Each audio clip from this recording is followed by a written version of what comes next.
On 14 March, Zimbabwe's Themba Gorimbo puts his newly minted EFC welterweight title on the line for the first time.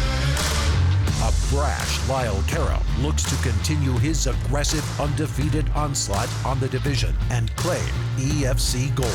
You'll be 6-1 after me. Watch. Lyle Karam, you're gonna pay for this. Gorimbo versus Karam. Tickets and broadcast info at efcworldwide.com. Hi and welcome to the EFC 84 Countdown Show. I'm Simon Stevens and I'm joined by one of the greatest mixed martial artists in African history, Dricus to Plessis, to break down what is an absolutely fantastic card taking place this March up in Pretoria. Dricus, the first fight is Lyle Karam and Themba Gorimbo. I know you've got some special insights. You obviously trained with Lyle for several years and been sparring a lot these past few years with Themba Gorimbo. What do you make of the matchup? Yeah, I mean, training with both guys, it's probably the hardest fight on the card to call. Both guys have very unique abilities, and what's going to make this fight great is the fact that both guys have great wrestling and great grappling. And we see most fights, if a guy has that advantage, that's where the fight most likely is going. And with these guys, we have Themba, who has amazing wrestling, especially against the fence. We have Lyle, who has great takedowns, and that just makes for a great fight. I think what happens a lot when you have two strikers, they often end up going to the ground, and now we have two ground guys, two wrestlers, so we might even see a stand-up warrior, and that's going to be very interesting. Lyle coming in as a southpaw, natural southpaw. Themba switches up his stances, and Themba definitely has the reach advantage in this fight. So it's going to be very interesting to see how Lyle holds up to go 5 rounds. Firstly, he's never had a 5-rounder in his career this far. Themba has had a few 5-round fights, so that's going to be interesting to see how Lyle, because we have seen him gas out a little in past fight, especially when the fight goes past round 2. Past the halfway mark, Lyle does seem, because he uses a lot of power, he is a very strong guy. And I do believe that's an advantage for him. He is the stronger guy of the two. But Themba has a very, very clever use of energy. He's a strong enough guy to hang with anybody in that weight, but he is good enough. We saw that with Jose de Rocha. We saw him going 5 rounds, and he looked great right up until the end. And he can really use his cardio as a weapon in this fight. Themba Gorimbo, Zimbabwe's own. He's a survivor, he's a warrior, he's a fighter, he's a hero to the people of Zimbabwe, and he knows how much that title means to him and to his life's work. He almost wants to create a legacy of Zimbabwean MMA, which is something I really look forward to the future of Themba Gorimbo, whatever happens here tonight.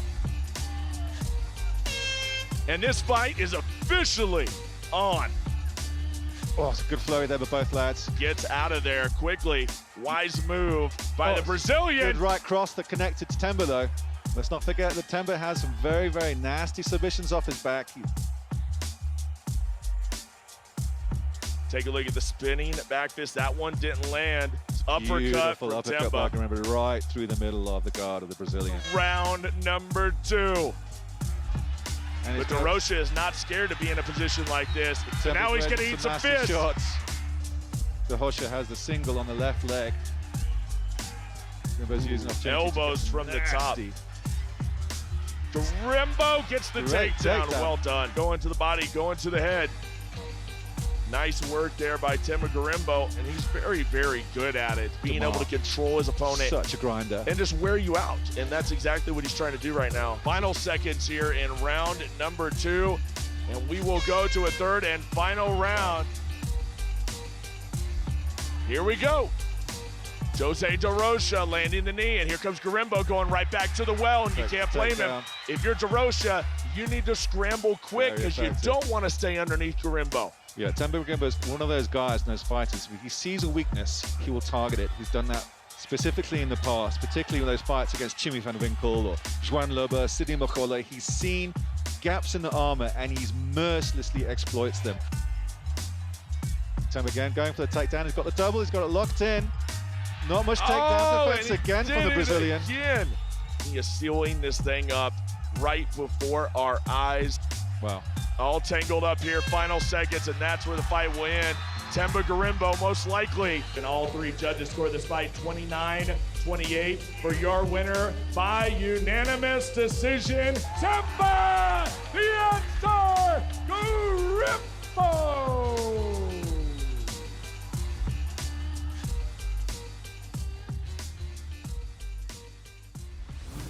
I think for Themba Gorimbo, we really stood up and took notice when he fought an international opponent of great quality in Jose Dedinho de Rocha. I mean, what did you make of that fight? 'Cause it really was a ground war where Themba's grappling really kind of like negated the jiu-jitsu of de Rocha. Yeah, absolutely. I mean, I fought Rocha before, and I knew this is a very tough fight for Themba. You know, the Rocha, he doesn't look like a big guy. He is tall, he has a massive reach, he's a big guy. He cuts a lot of weight to get to 277. And I trained with Themba for this fight, and I told him, listen, this guy is strong, this guy has a reach. He used that reach very well, as a crazy one too. We saw it on Cameron Pritchard. We saw it on a few guys where he landed that shot. And Themba just went in that fight and he was super confident, and he just neutralized. Even the fact that de Rocha caught him with that 1-2, Themba knew it was coming, he was prepared for it, and he used the cage very well. He stepped up to the plate. That was his first fight back in a long time. He also was off for almost 2 years, and he came back into that fight and he wanted to take that fight to the championship rounds, because with de Rocha we've seen, because he's not from here, he flies in. If you can get him to the later rounds, you can get him to tire out. And Themba did a great job at doing that. He got takedowns against de Rocha. De Rocha has an incredible clinch game, and Themba actually was winning the clinch game after a round or two. Themba, being a black belt in de Rocha, Themba was in trouble with de Rocha even on his back, but he just slipped out of he was prepared for everything that de Rocha threw up at him, because he has such a good wrestling base. And Themba he's a ferocious guy. When he gets on top, he's looking for that finish all the time, whether it's coming by submission or by ground and pound, and he's keeping it alive the whole time. And that makes it very hard for somebody that likes a BJJ fight, that likes to get it static and get that submission. And Themba just didn't allow it, and he looked phenomenal in that fight. What is the secret to his clinch work? Because we've seen it when he's up against the fence, against Mazzani, against Luke, against anyone. His burrowing under, his overhook and underhook series are absolutely fantastic. What's his secret? Because he just does it to everybody. Yes, absolutely. I think firstly, the long limbs that he has, and the fact that he has a lot of trust in his cardio. If you're in that clinch and you're working in that clinch, it takes a whole lot out of you. And me as a fighter myself, I know when I'm in that clinch working, it takes a lot. That's probably the most energy sapping part of a fight. In that clinch working, because you have to worry about takedowns, you have to worry about strikes. You're fighting power against power, and Themba has a very, very good use of his energy there. And he has long limbs, so he can hook, he can overhook, underhook, like you said, and he can just keep on working at it, and that's what he does. He just outworks his opponent in that clinch until he gets that takedown. Well, we've seen several times, particularly in the Dedinho fight, that Themba's chin was tested quite often. It was tested in the Mazzani fight too, and you can see it here against Jose. I mean, how does Lyle beat him, or what is his path of victory against someone who's so strong in all areas like Themba Gorimbo? Yeah, I mean, Themba, we've seen him being wobbled at lightweight. He moved up to welterweight since then, and he's looking incredible. Like, he took a big shots from de Rocha, and he just walked through them, and he immediately recovered. I'd give credit to his conditioning and the fact that he doesn't have to cut all that weight. And the same with Lyle. Lyle has been rocked a few times, but he gets that takedown, and when he gets on top, he's very hard to deal with. So, I mean, for Lyle to win this fight, I would believe he needs to put Themba on his back. That's what I believe is going to be the key in this fight for Lyle. Themba has good kicks, he has a long reach, and he is good. If you're going to have a sloppy shoot on him, he's going to catch you with that guillotine. We've seen that before with him. He has long arms, he's good with that guillotine. But I believe if Lyle wants to win this fight and from the beginning and really dominate in this fight and put Themba on his back, he shouldn't be on the bottom. None of these guys, both of them fight, they're good on the ground, but they're not fighters that fight off their back. They're not used to it. They're always used to being on top when it goes to the ground. So I believe if Lyle's going to win this fight, he's going to need to come out there aggressive from the beginning. Work his gas tanks is going to need to be ready, and he's going to need to put Themba on his back. Well, he is 4-0. He is a dominant, extremely strong wrestler. Lyle Karam moved over to Australia, got a new camp, and he is ready and rejuvenated. This is a big matchup. I love this one. Lyle Karam, how jazzed up is he? How energized is he to be back in front of the Pretoria crowd? It definitely has fight of the night written all over it. Both men are totally different. Karam lands a big shot, and Pretorius is on his back. Oh, he just puts the grind on his opponent. And like I said earlier, he just sucks the spirit out of you with a stifling, suffocating top game. Can Karam get the takedown? Lyle still holding on to the signal. Single and gets us down. Ooh, look at these left hands. Oh, these are nasty. Pretorius is feeling it. Oh, he's relentless. He's having a lot of trouble. Lyle is very top heavy. Looking to get around the back, but Karam turns him around. And it's back. Tough one to call. Tough one to call. Here comes Restonic with the action replay. As you can see, Pretorius got off of his feet, and that's the last thing you want to do against Lyle Karam. Karam did most definitely capitalize on that opportunity. There was a lot of ground and pound, a lot of uninhibited shots.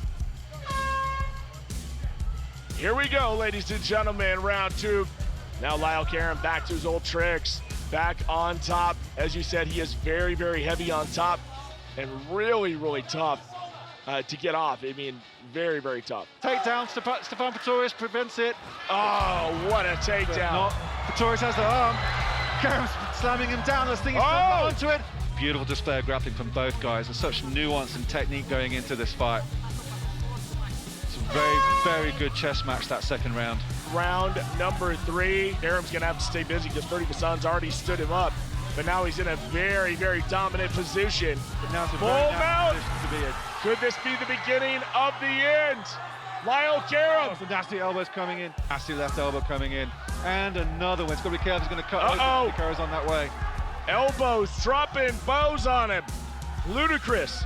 Circa 2003. Now he's got Karam on his back. That was a risky move, but it was one worth taking. So it was a nasty position for him. He's really trying to escape. Look at the face. He's trying to push it off. Referee Ferguson looking very, very closely.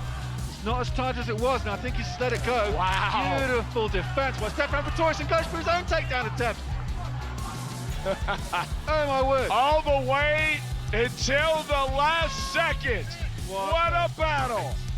29-28 for your winner by split decision, Lyle Karam.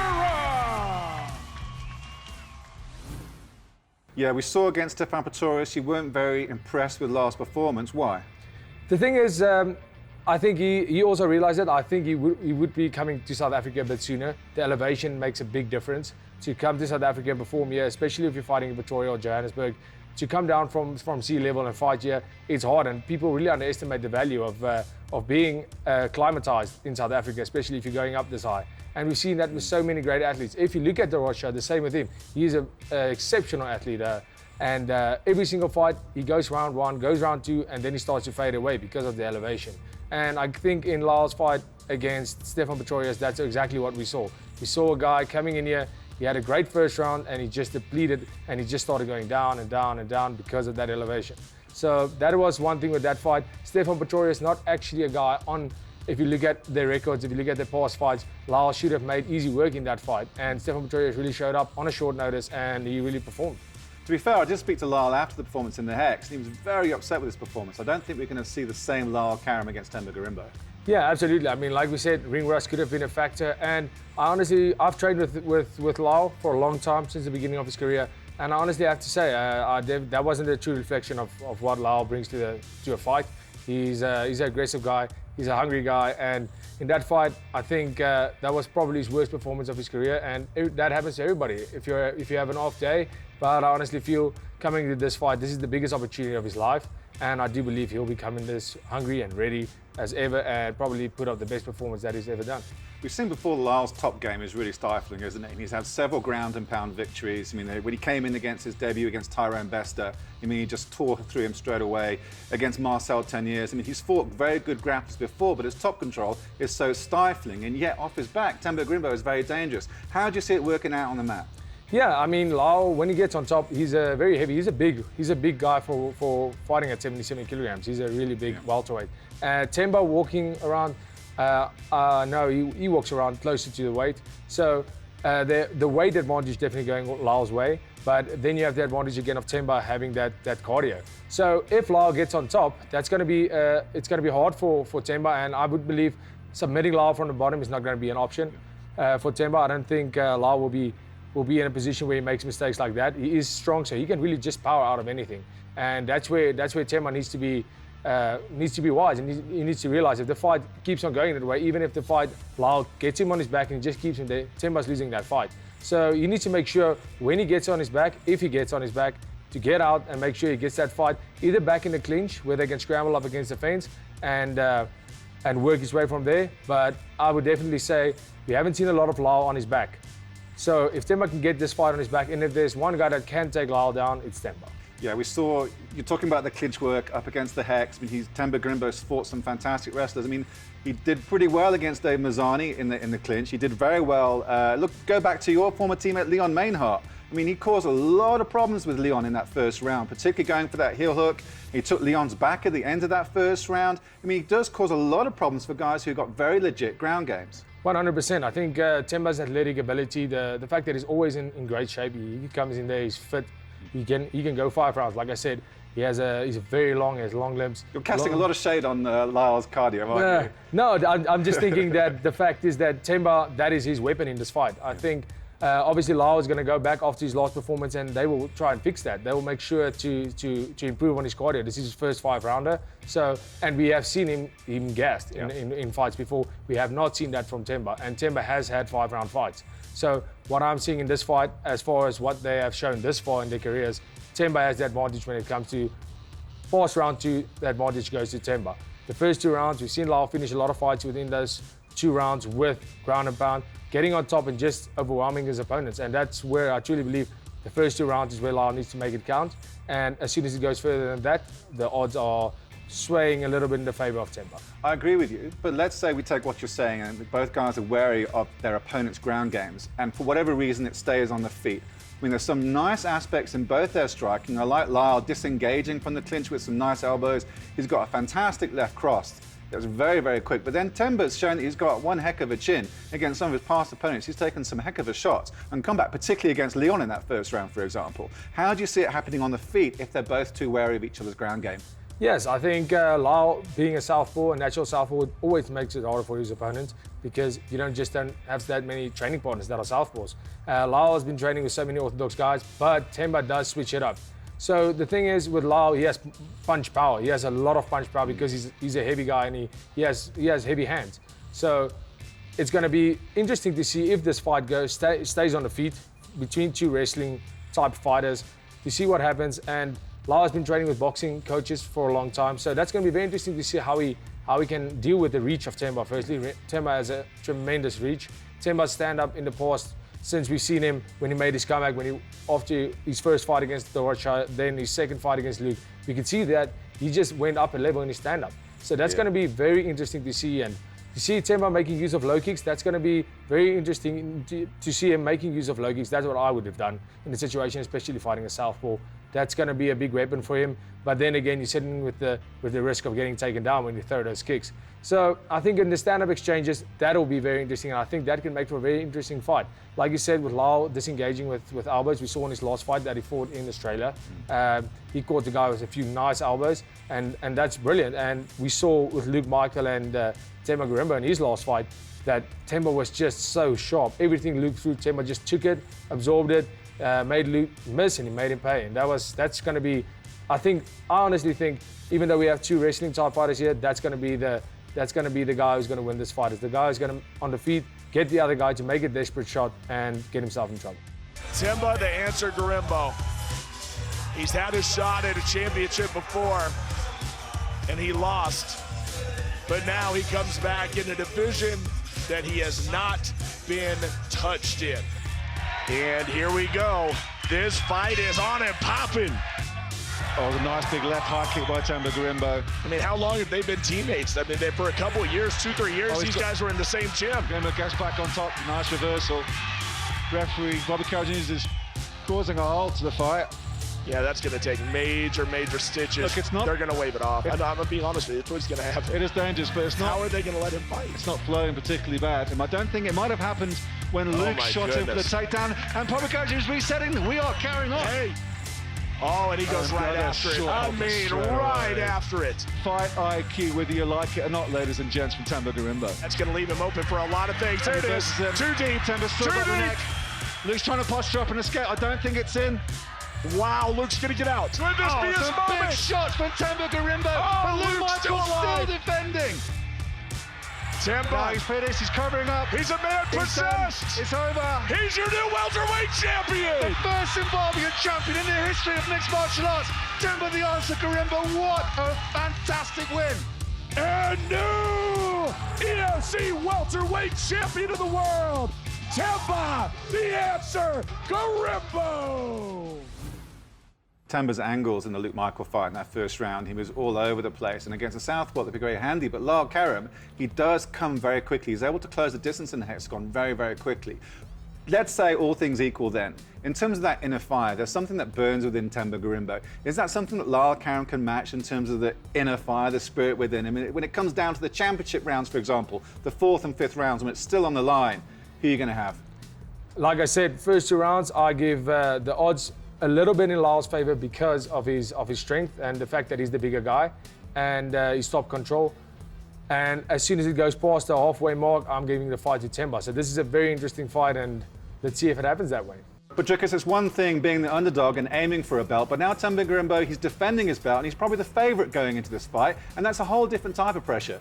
Yeah, absolutely. I mean, if you're going in as a favorite, if you're not used to that feeling, it is something different. And it's all about how you're mentally going to prepare for that. Are you ready to be the favorite, or are you some guy? You know, a lot of guys can only fight when they are the underdog. Once they become a favorite, it's just like they lose that fire, or it's a kind of a difficult scenario to describe if you don't know it. But definitely, I think Lyle is used to being a favorite. He's been a favorite in most of his fights, where Themba has been an underdog. So in this fight, he's going to be the favorite, and it's going to be interesting to see how he deals with that. Another interesting fight on that main card is your brother, Neil du Plessis, against another teammate or former teammate of yours, Stefan Pretorius. How do you break that one down without being objective and biased? Yeah, I mean, I've been training with my brother since he started, obviously, and Stefan Pretorius spent about a year with CIT, and it's a great matchup. It's actually a matchup that's been in the works for a while. I just never realized. And Neil he's been out for a while, so it's good to see him back. And I think it's his first main card fight, so it's going to be very cool to see him on how he responds to that pressure. That's going to be something that I'm looking forward to seeing. But Neil, he's cool and he's calm. You've always seen that. He's always smiling. He doesn't get all riled up in there. Talk about a hard hitter, a guy that's very calculating, just the same way he is in his life as a lawyer. Yeah. He brings that same acumen inside of the hexagon. I give you Neil Steel du Plessis. One is underway, middleweight action. Got to be careful. Wow, a nice takedown, but he's already underneath the neck. He's left his neck open. Oh, that could be a quick one. It's a deal, difficult Oh, position. the beautiful reversal. Oh, wow. Well done by Neil Steel. And he's got the guillotine again. He's going for the neck, and he's down. He got it. Oh, my goodness. Absolutely incredible. How about it, Simon? He went straight back to the well. He went straight back to that guillotine choke. But Neil Steel is the real deal. Wow. That was impressive. Pretoria, give it up. Your very own Neil du Plessis. Your name Stefan, almost a veteran in the cage, if you will. He's had a whole lot of fights. He's had a lot of short notice fights, and he always steps up to the occasion. I mean, his last fight was against Lyle. No, it wasn't his last fight, but it was a short notice fight. It was recently. And he stepped up to that occasion and he took him the distance. So that's going to be a big test for Neil. And I honestly believe it's going to be one of those fights where Stefan and Neil, they have trained against each other. So it's going to be who's the better guy on the night. Obviously, I'm backing my brother 100%. And I think in the all-around game, Neil has this one in the bag, no problem. Both fighters lost to Bruno Makulu in the past. What did Neil learn from that loss? Yeah, I think the cut to welterweight was just too big for Neil. I mean, this fight's happening at 90 kgs, I think. And if you look at Neil and you see that guy going down to 77, it's actually ridiculous.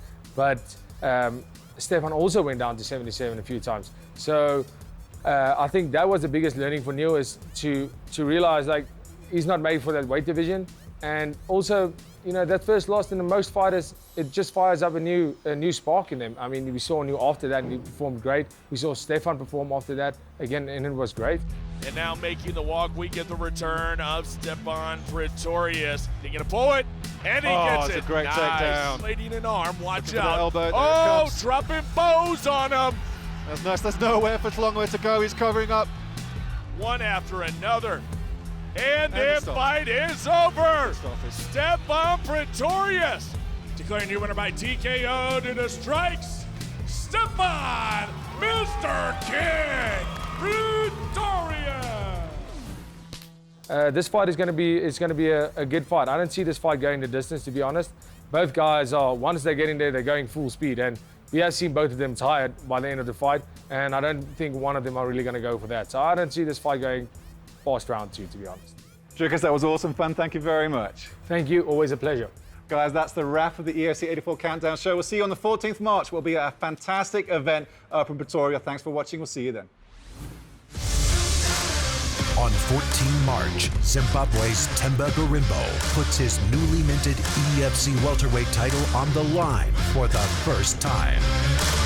A brash Lyle Karam looks to continue his aggressive, undefeated onslaught on the division and claim EFC gold.